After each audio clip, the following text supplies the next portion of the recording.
गुरु ब्रह्मा गुरु विष्णु गुरुदेव महेश्वर गुरुरेव परम ब्रह्म तस्मै श्री गुरवे नमः। परम प्रेममय जुग पुरुषोत्तम श्री श्री ठाकुर अनुकूल चंद्रेर आतुल चरण जानाई आमार शतकोटी प्रणाम। जय गुरु सकल इष्टप्राण दादा मायरा। আমরা জীবনে চলতে চলতে এতগুলো ভুল করে বসি যার দরুন আমাদের দুঃখ জ্বালা কষ্ট পিছু ছাড়তে চায় না। জীবনে নানা রকম সমস্যার সৃষ্টি হয়।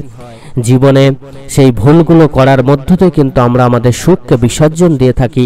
সেই ভুলগুলো করার মধ্য দিয়ে বাধাকে আমরা ডেকে আনি। বিভিন্ন প্রকার গ্রহদোষ, বিভিন্ন প্রকারের বাস্তু দোষ আমরা ডেকে আনি এবং তার কবলে পড়ে আমাদের জীবন ছারখার হয়ে যায়। আমরা কিন্তু নিজেরাই নিজেদের সমস্যা, নিজেদের দুঃখ কষ্ট থাকার পথটা প্রশস্ত করি। তাই এর থেকে মুক্তির উপায় হিসেবে পরম দয়াল যুগ পুরুষোত্তম শ্রী শ্রী ঠাকুর অনুকূলচন্দ্র তাঁর শ্রীহস্তে লিখিত সত্যানুসরণ গ্রন্থে বলে দিয়েছেন। তিনি যে যে বিধানগুলো দিয়েছেন সেইগুলি যদি আমরা মেনে চলতে পারি তাহলে জীবনে কখনো কোনো রকম সমস্যা, বাধা, বিপদ, কখনো কোনো দুর্ঘটনা, কখনো কোনো অশান্তি, জ্বালা, এই সমস্ত জিনিসগুলো আমাদেরকে স্পর্শ করতে পারবে না।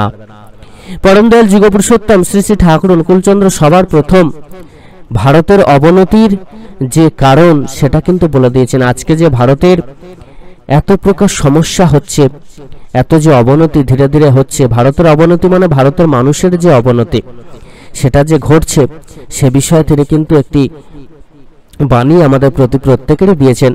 তিনি বাণী দিয়েছেন ভারতের অবনতি তখন থেকেই আরম্ভ হয়েছে যখন থেকে ভারতবাসীর কাছে অমূর্ত ভগবান অসীম হয়ে উঠেছে। ঋষিবাদ দিয়ে ঋষিবাদের উপাসনা আরম্ভ হয়েছে।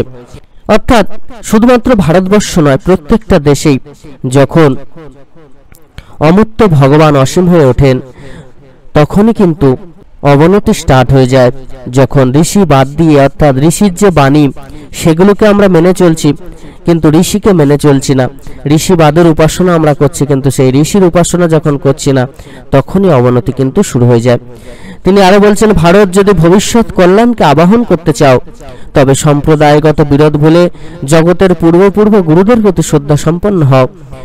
আমরা যদি প্রত্যেকে নিজেদের কল্যাণ চাই তাহলে কিন্তু এই যে বর্তমানে সম্প্রদায়গতভাবে বিরোধ তৈরি হচ্ছে, সম্প্রদায় মারামারি হানাহানি হচ্ছে, যে ভেদাভেদ তৈরি হচ্ছে, এগুলো ভুলে গিয়ে প্রত্যেককে একসাথে ভগবানের নাম জপ করার মধ্য দিয়ে, ভগবানকে ডাকার মধ্য দিয়ে পূর্ব সমস্ত গুরুদের প্রতি শ্রদ্ধা সম্পন্ন হয়ে পূর্ব যত ভগবান অবতার পুরুষ রূপে এসেছেন তাদের প্রত্যেকের প্রতি শ্রদ্ধা সম্পন্ন হয়ে পূজা করার মধ্য দিয়ে আমাদের জীবন কিন্তু তবেই সুন্দর সুমধুর করতে পারবো।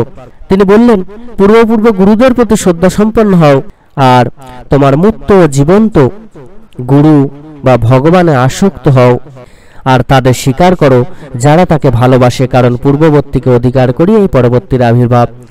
এবং জীবন্ত গুরু শরণাপন্ন হতে হবে, অর্থাৎ মানবরূপী ভগবানে আমাদের বিশ্বাসী হয়ে মানবরূপী ভগবানের চরণে আশ্রয় নিতে হবে এবং তাদের প্রতি প্রত্যেকেরই স্বীকার করতে হবে, তাদেরকে ভালোবাসতে হবে, তাদের বলা কর্মগুলিকে পালন করতে হবে, কারণ পূর্ববর্তীকে অধিকার করিয়াই পরবর্তীর আবির্ভাব হয়। পূর্ববর্তীকে অস্বীকার করলে কিন্তু হবে না। এই যে আমরা এত দুঃখ কষ্ট পাই, পরম দয়াল যুগ পুরুষোত্তম শ্রী শ্রী ঠাকুর অনুকূলচন্দ্র বাণী দিলেন, অর্থ মান যশ ইত্যাদি পাওয়ার আশে আমাকে ঠাকুর সাজিয়ে ভক্ত হয়ে না, সাবধান হও ঠকবে। তোমার ঠাকুরত্ব না জাগলে কেহ তোমার কেন্দ্রও নয়, ঠাকুরও নয়, ফাঁকে দিলেই পেতে হবে তা।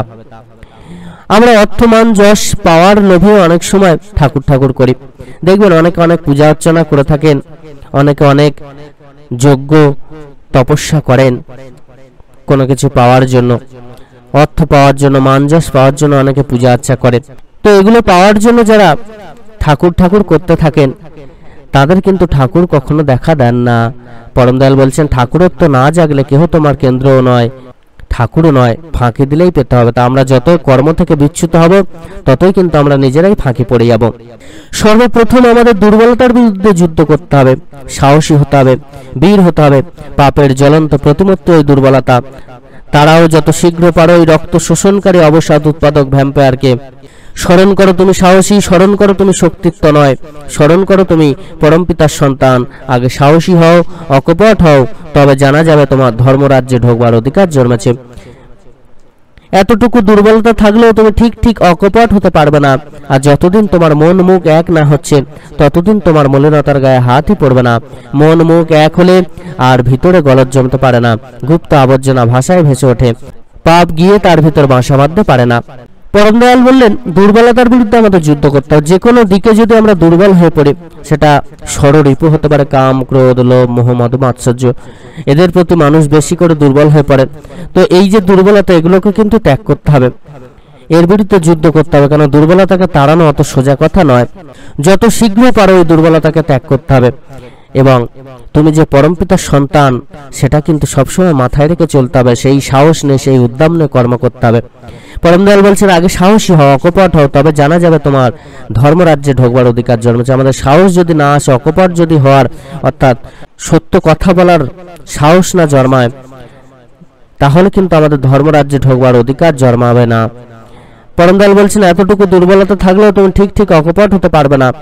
আর যতদিন তোমার মন মুখ এক না হচ্ছে, অর্থাৎ আমরা মনে মনে এক ভাবছি আর মুখে এক বলছি আর করার বেলায় করছি আরেক, এরকমটা হলে কিন্তু আমরা কখনো ভালো থাকতে পারবো না। এই মন মুখ এক হতে হবে, তবেই আমরা প্রকৃত রূপে ভালো থাকবো। দুর্বল মন চিরকালই সস্নিগ্ধ, তারা কখনোই নির্ভর করতে পারে না, বিশ্বাস হারিয়ে ফেলেছে, তাই প্রায় রুগ্ন কুটিল ইন্দ্র পরবশ হয়। তাদের নিকট সারাটা জীবন জ্বালাময়, শেষে অশান্তিতে সুখ দুঃখে ডুবে যায়। কি সুখ কি দুঃখ বলতে পারে না, বললে হয়তো বলে বেশ, তাও অশান্তি, অবসাদে জীবন ক্ষয় হয়ে যায়। দুর্বল হৃদয় প্রেম ভক্তি স্থান নেই। পরের দুর্দশা দেখে, পরের বাধা দেখে, পরের ব্যথা দেখে, পরের মৃত্যু দেখে নিজের দুর্দশা, ব্যথা বা মৃত্যুর আশঙ্কা করে ভেঙে পড়া, এলিয়ে পড়া বা কেঁদে আকুল হওয়া ওসব দুর্বলতা। যারা শক্তিমান তারা যাই করুক, তাদের নজর নিরাকরণের দিকে, যাতে ওসব অবস্থায় আর না কেউ বিধ্বস্ত হয়। প্রেমের সহিত তারই উপায় চিন্তা করা বুদ্ধদেবের যা হয়েছিল, এই হচ্ছে সবল হৃদয়ের দৃষ্টান্ত।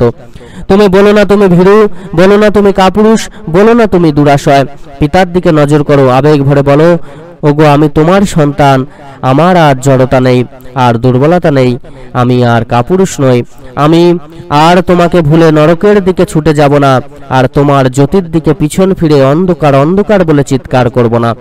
অনুতাপ করো, কিন্তু স্মরণ রেখো যেন পুনরায় অনুতপ্ত হতে না হয়। যখনই তোমার কুকর্মের জন্য তুমি অনুতপ্ত হবে, তখনই পরমপিতা তোমাকে ক্ষমা করবেন। আর ক্ষমা হলেই বুঝতে পারবে তোমার হৃদয়ে পবিত্র সান্ত্বনা আসছে, আর তাহলেই তুমি বিনীত শান্ত আনন্দিত হবে। যে অনুতপ্ত হয়েও পুনরায় সেই প্রকার দুষ্কর্মে রত হয়, বুঝতে হবে সে সত্তরই অত্যন্ত দুর্গতিতে পতিত হবে। শুধু মুখে মুখে অনুতাপই নয়, আরো অন্তরে অনুতাপ আসার অন্তরায়। প্রকৃত অনুতাপ এলে তার সমস্ত লক্ষণে অল্প বিস্তর প্রকাশ পায়। অনেকে দেখবেন ভুল করে অনুতাপ প্রকাশ করেন না, দুঃখ প্রকাশ করেন না, তাদের কিন্তু জীবন ধ্বংসের মুখে পতিত হবেই হবে।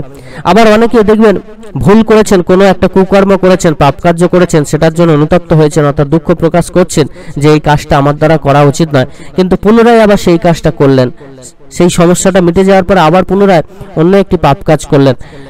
তো যারা এরকমটা বারবার পাপ কর্ম করতে থাকেন, তাদের কিন্তু দুর্গতি পিছু ছাড়ে না।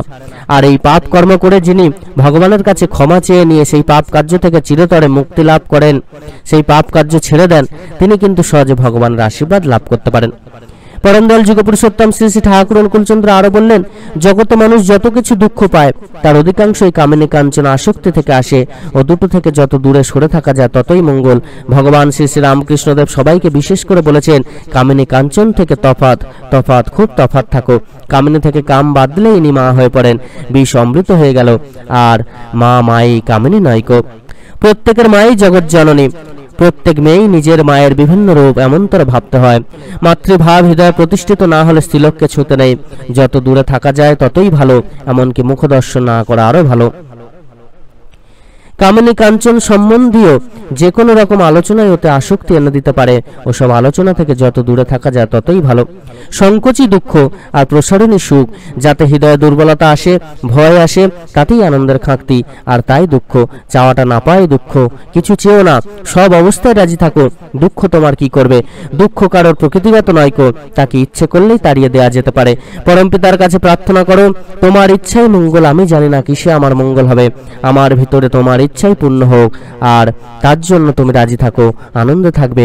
দুঃখ তোমাকে স্পর্শ করবে না। সকল ইষ্টপ্রাণ দাদা মায়েরা, প্রত্যেকে অতি অবশ্যই পরম দয়ালের বলায় বিধানগুলি মেনে চলুন। দেখবেন দুঃখ, জ্বালা, কষ্ট, অশান্তি, বিভিন্ন প্রকার সমস্যা, গ্রহদোষ, বাধা, বিপত্তি, সমস্ত কিছু থেকে আপনারা মুক্তি লাভ করবেন। সকলে খুব ভালো থাকবেন। পরম দয়াল আপনাদের প্রত্যেকের মঙ্গল করুন। জয় গুরু বন্দে পুরুষোত্তমম।